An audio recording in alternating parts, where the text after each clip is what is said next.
Hello बच्चों, welcome to HP study junction. तो आज हम स्टार्ट करेंगे हमारी एक्सरसाइज 4.2। कल हमने 4.1 अच्छे से कंप्लीट कर ली थी। अब आज 4.2 स्टार्ट करेंगे। तो देखो बच्चों, 4.2 में है solution of a linear equation. Solution है लीनियर इक्वेशंस के। देखो देखो बच्चों, देखो मैं नोट्स बना रखे हैं ये सारे। अगर आपको चाहिए हो तो बता दीजिएगा, कमेंट सेक्शन में आपको प्रोवाइड करवा दूंगी। तो सबसे पहले देखो, वन वेरिएबल का तो सोल्यूशन मैंने निकालना बता दिया था आपको। Linear equation in two variable के इनफाइनाइटली मैनी सोल्यूशन होते हैं। क्यों होते हैं जान लेते हैं फटाफट से। क्योंकि ये हर एक एक्स की वैल्यू के लिए, अलग अलग वैल्यू के लिए वाई के अलग अलग वैल्यू को फाइंड आउट कर सकते हैं। कैसे? तो देखो, सबसे पहले तो इसे ये 5x एग्जाम्पल ले भी रखा है। 5x + 2y - 1 इक्वस टू में 0 है। इसे x और y किसी के भी इक्वल कर लीजिए तो क्या हो जाएगा? 5x, सपोज मैं x के इक्वल करती हूँ। 5x, x को इधर छोड़िए, बाकी को इधर लेके जाइए। तो -1 कैसा है? इधर ये इधर जाके +1 हो जाएगा। यहाँ पे प्लस का 2y इधर जाके माइनस का 2 हो जाएगा। तो 1 - 2y आ गए। हमने x की वैल्यू निकालनी है ना, तो x को अलग करेंगे। 1 - 2y अपॉन में 5 आ गया।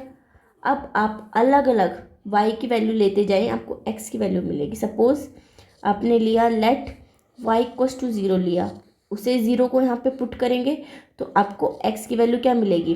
1/5 मिल जाएगी।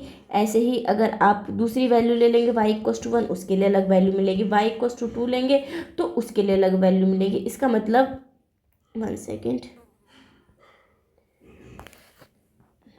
इसका मतलब आपको x की y की अलग अलग वैल्यू के लिए x की अलग अलग वैल्यू मिल रही है ना। ऐसे अगर आप y के इक्वल रखते तो y के अलग अलग वैल्यू के लिए x के अलग अलग वैल्यू मिलते।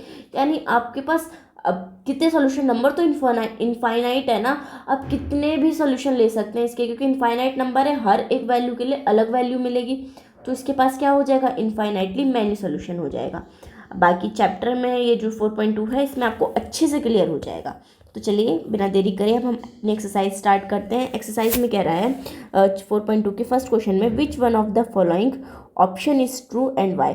कौन सा ऑप्शन ट्रू है एंड क्यों है, ये भी बताना है। बच्चे बस आंसर शीट में आंसर देख के निकल जाते हैं कि हाँ भाई ये वाला राइट है, चलो और आगे बढ़ो। बच्चों उसका रीज़न भी तो जानो पीछे कि वो क्यों ट्रू है। तभी तो आपको मैथ्स इंटरेस्टिंग लगेगा ना, तभी तो मैथ्स समझ में आएगा ना आपको, है ना। तो देखो कह रहा है ये y = में 3x + 5 है। इसके पास कौन सा सॉल्यूशन है? यूनिक सॉल्यूशन है, ओनली 2 सॉल्यूशन है, इनफाइनाइटली मैनी सॉल्यूशन है। मैंने आपको बताया था जिसमें 1 वेरिएबल होगा उसके तो ओनली 1 सॉल्यूशन होगा, पर जिसमें 2 वेरिएबल आ गए, अभी अभी मैंने पीछे आपको 2 वेरिएबल वाला सॉल्व करके दिखाया ना, तो उसमें क्या राइट आ रहा है? इनफाइनाइटली मैनी सॉल्यूशन वाला ऑप्शन राइट होगा ना। फिर ये अब ये ऐसा है क्यों, ये मैं आपको बता देती हूँ।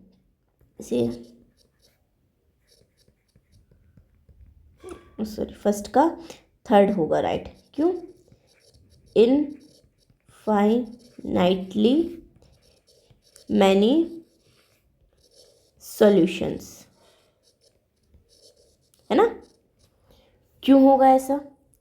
देखो, क्योंकि हर एक लीनियर इक्वेशन बच्चों आपकी एक लाइन को रिप्रेजेंट करते हैं। जब आप 10th क्लास में ना इसे ग्राफ पे ड्रॉ करना सीखेंगे कि linear equation in two variable को आप ग्राफ में कैसे ड्रॉ करें, ग्राफ पेपर पे, तो आप देखेंगे तो आपकी एक सिंपल सी लाइन बन जाएगी ग्राफ पेपर में। तो ये क्या कर रही है? एक लाइन को रिप्रेजेंट करती है। अब देखो ये लाइन आपका, अगर मैं मान लो छोटे छोटे छोटे पॉइंट में ऐसे सीधे डायरेक्शन में लेती चली जाऊँ तो और बाद में इन सारे पॉइंट्स को मिला दो तो मेरे पास एक लाइन ही तो बन जाएगी ना। तो इसका मतलब linear equation in two variable, ये जो हमारी इक्वेशन है ना ये वाली, ये इसके ऊपर बहुत सारे इनफाइनाइटली मैनी पॉइंट्स है। इतने पॉइंट्स है कि आप जिन्हें गिन भी नहीं सकते हैं। तो जितने पॉइंट्स होंगे उतने ही आपके क्या होंगे? सॉल्यूशन होंगे। तो देखो इसे लिखेंगे कैसे? Because a line has infinite many points and each point is a solution of the linear equation। तो आपके पास ये जो हमारी लीनियर इक्वेशन है ये एरी, इसके पास इनफाइनाइटली मैनी पॉइंट्स है ना, और हर एक पॉइंट सॉल्यूशन को रिप्रेजेंट करता, तो इसके कितने हो जाएंगे, इनफाइनाइटली मैनी सॉल्यूशन हो जाएंगे, है ना। आई होप आपको समझ में आ गया होगा जो मैं आपको समझाना चाह रही हूँ। अगर आपको डाउट हो देन प्लीज़ कमेंट सेक्शन में मुझे बता ज़रूर दीजिएगा, मैं आपका डाउट ज़रूर से ज़रूर बच्चों एड्रेस कर दूँगी, है ना। स्टार्ट करते हैं हम अपना क्वेश्चन नंबर 2। देखो मैंने इसे लिख दिया, क्वेश्चन नंबर 1 का कलर चेंज करते हैं, ठीक है। अब क्वेश्चन नंबर 2 देख लेते हैं। देखो क्वेश्चन नंबर 2 में हमारे पास है right 4 solution for each of the following equation. देखो तो आपको पता है कि लीनियर इक्वेशन इन 2 वेरिएबल के इनफाइनाइटली मैनी सॉल्यूशन होते हैं, बट उसने कितने पूछे, हमसे 4 सॉल्यूशन पूछे हैं हर एक केस के लिए। तो देखो बच्चों बहुत ही सिंपल है ये, एक समझाऊंगी, बाकी तो इजीली आप कर ही लेंगे। तो देखो यहाँ पे स्टार्ट करते हैं हम। सबसे पहले तो क्वेश्चन उतारते हैं, क्या है हमारा 2x plus Y is equals to में 7। अब सबसे पहले आपको काम क्या करना है, इसे x या y किसी के भी इक्वल कर लीजिए। जैसे मैंने यहाँ पे y के इक्वल कर लिया, तो y इक्वस टू क्या हो जाएगा 7 माइनस ये प्लस का 2x है, तो इधर जाके क्या बन जाएगा माइनस का 2x बन जाएगा। अब इसमें पुट कर लीजिए, पुटिंग आपको जो नंबर इजी लग रहे हो ना बच्चों, देखो नंबर्स तो हमारे पास इनफाइनाइट में है, आपके डेसिमल में भी नंबर है, आपके फ्रैक्शन में भी नंबर है, आपके कंप्लीट नंबर भी है 1 2 3 4, माइनस में भी नंबर है। जो आपको नंबर पसंद आए ना वो इसमें पुट करके देख सकते हैं। लेकिन मैं आपको बताती हूँ 0 1 2 3 4 इन्हें पुट करने से होगा क्या, एक तो आपकी कैलकुलेशन इजी बन जाएगी और नंबर भी बहुत छोटे छोटे से हैं, है ना। 0 1 2 3 बहुत छोटे नंबर है, तो कैलकुलेशन आप इजीली ही इसे कर लेंगे सॉल्व। बाकी आप नंबर पुट कर दें, मान लो 17 पुट कर दें, 19 पुट कर दें, तो उससे बस कैलकुलेशन हार्ड बन जाती है। बाकी अगर आप उससे भी जाना चाहो then you can go, no issue at all, okay. तो पुट करेंगे, पुटिंग x इक्वस टू में 0 तो मेरा फेवरेट नंबर है, जहाँ पे भी सबसे पहले मैं 0 ही पुट करती हूँ। रीज़न उसका ये है कैलकुलेशन बहुत ईजी बना देता है ये, है ना। Putting x equals to 0 v है, तो देखो y इक्वस टू में x की जगह 0 पुट करना है, तो 2 इंटू 0 हो गया, तो यहाँ पे क्या हो जाएगा 7 माइनस 2, 7 माइनस 2 आ जाएगा, है ना। ये गलती नहीं करनी है, 7 माइनस 2 नहीं आएगा, 2 इंटू 0 है ना, तो 0 इंटू में 2 ये क्या बन जाएगा कंप्लीट 0 हो जाएगा ना। किसी को इतना भी बड़ा नंबर हो आपका, उसमें 0 से मल्टीप्लाई करेंगे ना तो 0 ही बन जाना है, तो 7 माइनस 0 हो जाएगा ये। तो 7 माइनस 0 का मतलब क्या होता है 7, यानी x की वैल्यू अगर आपने 0 रखी है तो y की वैल्यू आपको क्या मिल रही है बच्चों 7 मिल रही है। आई समझ में। तो आपके पास क्या हो गया 0,7 एक सॉल्यूशन हो गया। तो देखो यहाँ से आपको आपका, अरे पेन चेंज कर लेते हैं, फर्स्ट सॉल्यूशन क्या मिल जाता है। सबसे पहले देखो चैप्टर 3 में पढ़ा था हमने x की वैल्यू रखते हैं, तो x की वैल्यू 0 रखने से y की वैल्यू क्या मिल गई आपको 7 मिल गई। तो फर्स्ट सॉल्यूशन मिल गया आपको 0,7।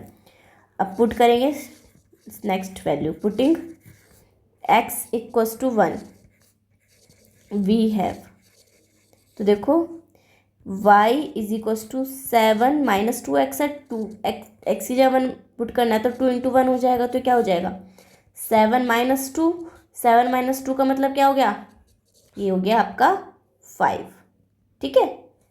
तो ये आपका सेकंड सॉल्यूशन हो गया। सेकंड 4 सॉल्यूशन निकाले ना, सेकंड सॉल्यूशन क्या हो गया बच्चों आपका x की वैल्यू 1 पुट करने पर y की वैल्यू क्या मिली आपको 5, तो सेकंड सॉल्यूशन हो गया 1,5।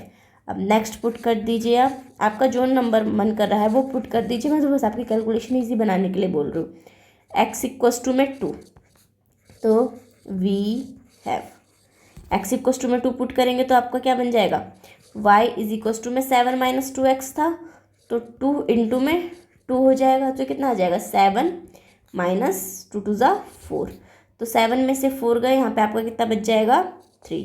तो ये आपका कौन सा हो गया थर्ड सॉल्यूशन हो गया। थर्ड सॉल्यूशन बच्चों आपका क्या आया है, आपने x की वैल्यू 2 पुट करी है, बदले में आपको y की वैल्यू क्या मिली है 3 मिली है, बस ऐसे ही करते जाना है। अब ऐसे ही फोर्थ सॉल्यूशन निकालेंगे, पुट करेंगे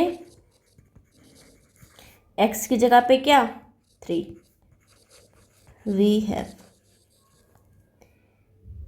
y is equals to 7 minus 2x, x की जगह पे 3 पुट करना है तो 2 इंटू 3 हो जाएगा ये। तो क्या हो जाएगा 7 माइनस 3 टू ज़ा 6, 7 में से 6 क्या 1। तो आपके पास फोर्थ सॉल्यूशन क्या आ गया बच्चों, आपने यहाँ पर x की जगह 3 पुट करा है, देन y की वैल्यू आपको मिल गई 1। ठीक है, तो आपके पास 4 सॉल्यूशन आ चुके हैं, 4 ही तो निकालने थे, बस लास्ट में लिख देंगे देयरफॉर क्या क्या सॉल्यूशन निकले थे हमारे पास 0,7 1,5 0,7 1,5। थर्ड सॉल्यूशन निकला था 2,3 and 3,1 are the 4 solutions of, चलिए ज़्यादा बड़ा नहीं करते, बस ये लिख देते हैं आर दी 4 सॉल्यूशंस। ठीक है, तो ये आपके 4 सॉल्यूशन हो गए सेकंड के फर्स्ट पार्ट के, है ना। कितना इजी, यूँ ही इजीली से ये सॉल्व हो चुका है। नेक्स्ट वीडियो में बाकी के जो 2 पार्ट बचे हैं ना बच्चों वो करेंगे, क्योंकि अगर मैंने इस वाली वीडियो में समझाया ना तो ये बहुत लेंथी क्वेश्चन बन जाएगा, जो कि मैं सॉरी क्वेश्चन लेंथी नहीं बनेगा, वीडियो लेंथी बन जाएगी, है ना, जो कि मैं चाहती नहीं हूँ। छोटी छोटी क्रिस्प वीडियो आपके लिए रख रही हूँ ताकि आपके लिए पढ़ाई करना भी ईजी रहे और मैथ्स आपको खेल लगे और खेलते हंसते खेलते आप यूँ ही मैथ्स समझ जाओ एंड आपके एग्ज़ाम में बहुत ही अच्छे अच्छे मार्क्स आएँ। ठीक है, तो बच्चों आज के लिए इतना ही, कल वाली वीडियो में हम अगले 2 पार्ट्स करेंगे। ठीक है, thank you for watching, bye bye.